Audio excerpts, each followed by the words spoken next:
राहुल गांधी विदेश जाकर क्या करते हैं, आज मैं इसका खुलासा करूंगा। लेकिन पहले कुछ सवाल जवाब। 2018 में जब वे लंदन गए तो वहां उन्होंने आरएसएस की तुलना एक प्रतिबंधित आतंकी संगठन से कर दी। आप खुद सुन लीजिए। That the RSS is a lot like the Muslim Brotherhood. इस बार भी जब वे लंदन गए तो उन्होंने आरएसएस के साथ साथ भाजपा पर भी निशाना साधा। ये भी आप सुन लीजिए। The RSS and the BJP are attacking the foundation of our country. यानी उनको एक आतंकी संगठन और आरएसएस में फर्क नजर नहीं आया, मुस्लिम ब्रदरहुड। और उसके बाद इस बार तो उन्होंने भाजपा को भी लपेट लिया। इतना ही नहीं, पिछली बार जब वो लंदन गए थे तो भारतीय लोकतंत्र पर ही हमला बोल दिया और साथ के साथ प्रधानमंत्री को भी अपमानित करने का काम किया। ये कहा कि प्रधानमंत्री उनकी नहीं सुनते हैं। सुनिए ना। Our Prime Minister doesn't listen.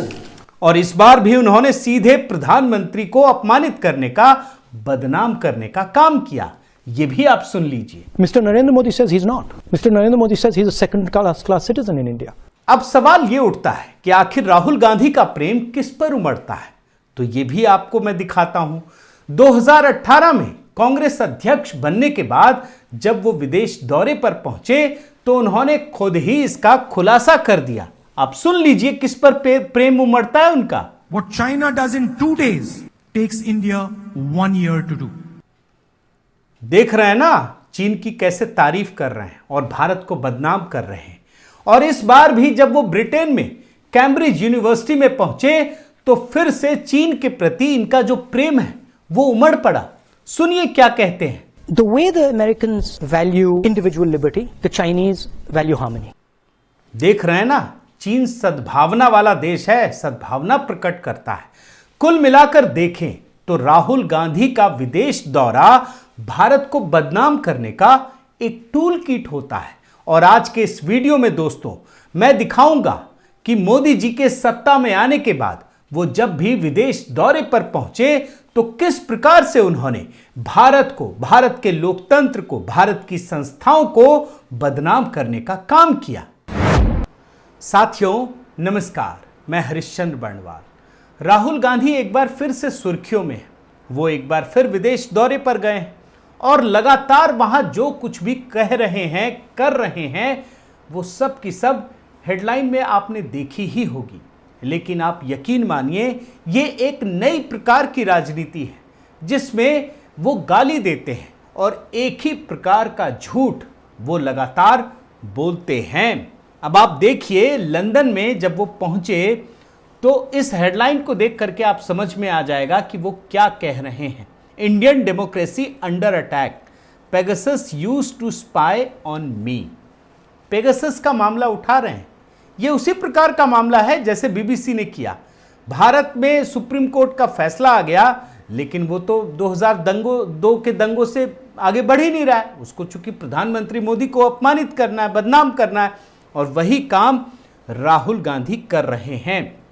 और ये जो बयान आपको दिखा रहा हूं ना, ये कैम्ब्रिज विश्वविद्यालय में स्टूडेंट्स के सामने दिया गया। राहुल गांधी के भाषण से, या वो अपने भाषण से ये साबित करने की कोशिश कर रहे हैं कि भारत में लोकतंत्र खतरे में है। खतरे में इसलिए क्योंकि उनके फोन में पेगासस सॉफ्टवेयर डाला गया है, उनकी बातचीत को रिकॉर्ड किया जाता है। लेकिन सच्चाई क्या है?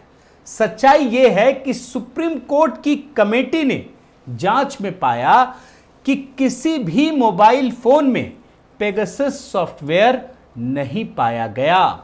और जब जांच के लिए मांगा गया था ना, तो राहुल गांधी ने अपना फोन भी देने से इनकार कर दिया था। फोन दिया नहीं था उन्होंने। और जो जांच की गई उसमें भी ये पाया गया कि किसी भी फोन में पेगासस नहीं पाया गया। और इसी भाषण में जो उन्होंने लंदन में दिया है, राहुल गांधी ने कहा कि प्रधानमंत्री मोदी भारत को बर्बाद कर रहे हैं और कश्मीर में आतंकवादी उनकी तरफ देख रहे हैं। अब बताइए, सोचिए, भारत जोड़ो यात्रा में क्या कुछ किया उन्होंने, किस प्रकार से अलगाववाद की भावना को बढ़ावा दिया, वो तो मैं आपको दिखा चुका हूं। अब आर्टिकल 370 खत्म हो गया तो उनको दुख है, तो इसीलिए वो कह रहे हैं कि मोदी भारत को बर्बाद कर रहे हैं। और यही नहीं दोस्तों, अब आपको मैं थोड़ा पीछे लेकर चलता हूं। पिछले साल मई में जब राहुल गांधी इसी कैम्ब्रिज विश्वविद्यालय में गए तो वही झूठ बोला जो कुछ दिन पहले कैम्ब्रिज में बोला था। आप देख लीजिए, ये रिपोर्ट से आपको समझ में आ जाएगा। 19 मई 2022 को, आप डेट याद रख लीजिए, 19 मई 2022 को कैम्ब्रिज में वहां के स्टूडेंट से कहा था कि भारत रहने लायक एक अच्छा देश नहीं रह गया है। वही बात हो गई ना, एक ही तरह से टेप रिकॉर्डर चलता है। भाजपा ने, उन्होंने ये भी कहा कि भाजपा ने पूरे देश में केरोसिन छिड़क दिया है, एक भी चिंगारी पूरे देश को आग लगा सकती है। और उसी भाषण में ये भी कहा, आगे आपको मैं दिखा रहा हूं, मैंने तो पूरे बयान सुने इस वीडियो को बनाने के लिए, लेकिन चूंकि बयानों के अलावा अखबारों को भी मैं आपको कुछ दिखाना चाहता हूं रिपोर्ट के जरिए, तो आप देखिए उस भाषण में यह भी कहा कि भारत को गैर संवैधानिक संस्थाएं खत्म कर रही हैं। राहुल गांधी एक और खतरनाक काम करते हैं, भारत के राष्ट्रवाद को एक तरीके से वो झुठला देते हैं। पिछली बार भी किया, इस बार भी किया, और आप देखिए कैम्ब्रिज के भाषण में उन्होंने भारत को यूरोपियन यूनियन की तरह कई राष्ट्रों का समूह बता दिया। यहां की सांस्कृतिक एकता और हजारों साल पुरानी विरासत को झुठलाने और बदनाम करने का काम किया। अगर आप बहुत गहराई में जाकर सोचेंगे, समझेंगे, तो आपको समझ में आएगा कि छोटे छोटे नैरेटिव के जरिए किस प्रकार से देश के लोगों को भ्रमित करने का काम होता है, और यही बाद में जाकर अलगाववाद की भावना को बढ़ावा देता है।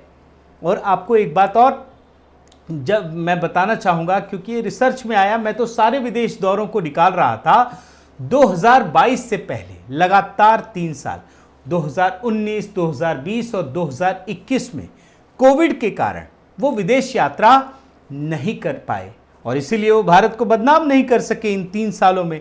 लेकिन 2018 में लंदन के दौरे पर उसी तरीके से गए थे जैसे इस बार गए, और उस समय भी दोस्तों प्रधानमंत्री मोदी को और भारत को बदनाम करने से बाज नहीं आए।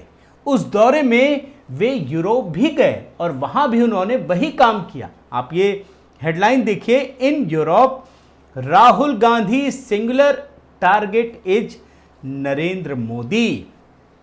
और इस दौरे में जानते हैं राहुल गांधी ने क्या काम किया? प्रधानमंत्री मोदी के व्यक्तित्व को उसी तरह से बताने का प्रयास किया जैसे डोनाल्ड ट्रंप का है। आप देखिए किस प्रकार से चीजों को घुमाने की कोशिश करते हैं।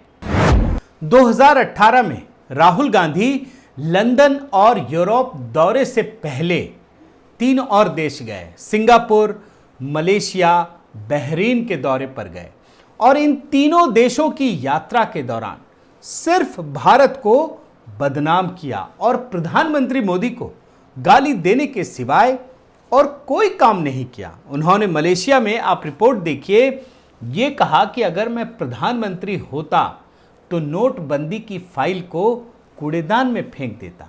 देखिए कई सारी हेडलाइन मैंने निकाली, आप देख लीजिए।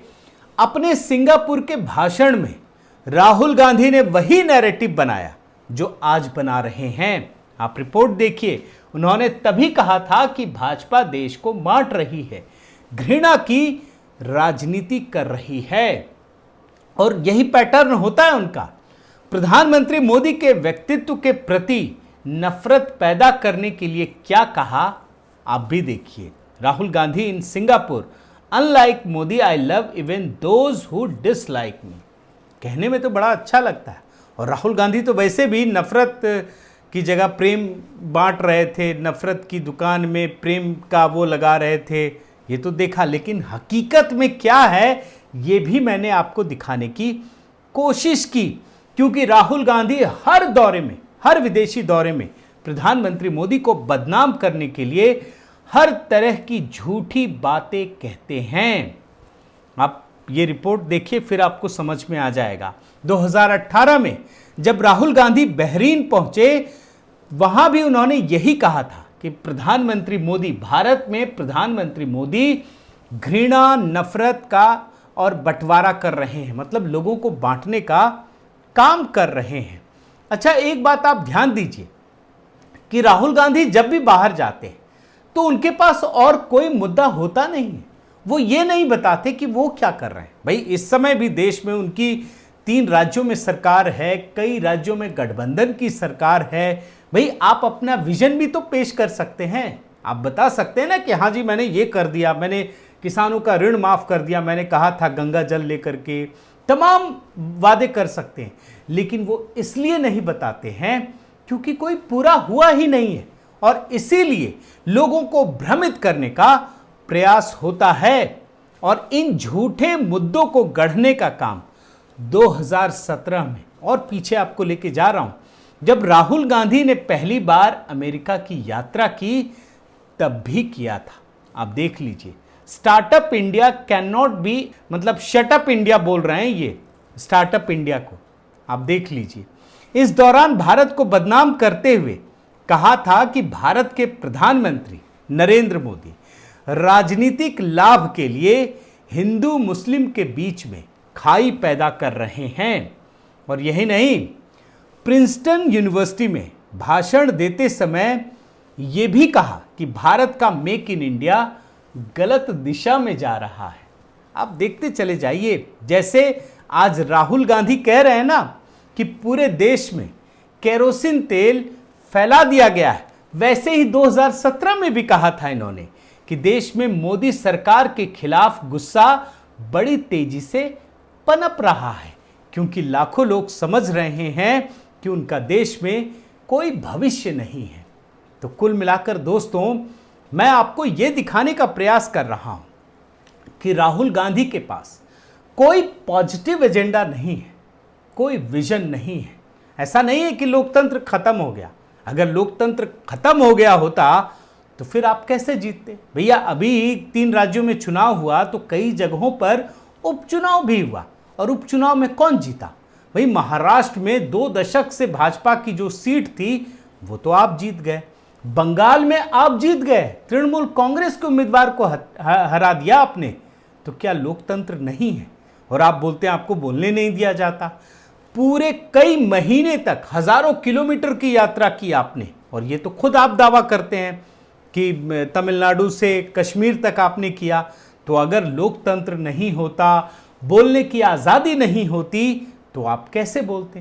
तो कुल मिलाकर स्थिति ये है दोस्तों कि राहुल गांधी विदेश जाकर जो ये बौद्धिक जुगाली करते हैं ना, उसका एकमात्र एजेंडा सिर्फ और सिर्फ भारत को बदनाम करना होता है। क्योंकि मुझे ऐसा लगता है कि इन्होंने मोदी और भारत दोनों को एक ही कैटेगरी में डाल दिया है। इनको यही समझ में नहीं आ रहा है कि मोदी को लोकतांत्रिक तरीके से हराना अलग चीज़ है, और भारत को बदनाम करके मोदी को सत्ता से हटाने का प्रयास करना गलत चीज़ है। और जिस दिन ये जान जाएंगे, मुझे लगता है लोग भी इनसे कनेक्ट करने लगेंगे, जो फिलहाल तो ऐसा प्रतीत नहीं होता है। बहुत बहुत धन्यवाद। आपसे निवेदन है साथियों कि आप मेरे इस चैनल को ज़रूर सब्सक्राइब कीजिए, लाइक कीजिए, शेयर कीजिए, कमेंट कीजिए, और इस बेल आइकन को प्रेस करना मत भूलिएगा। नमस्कार।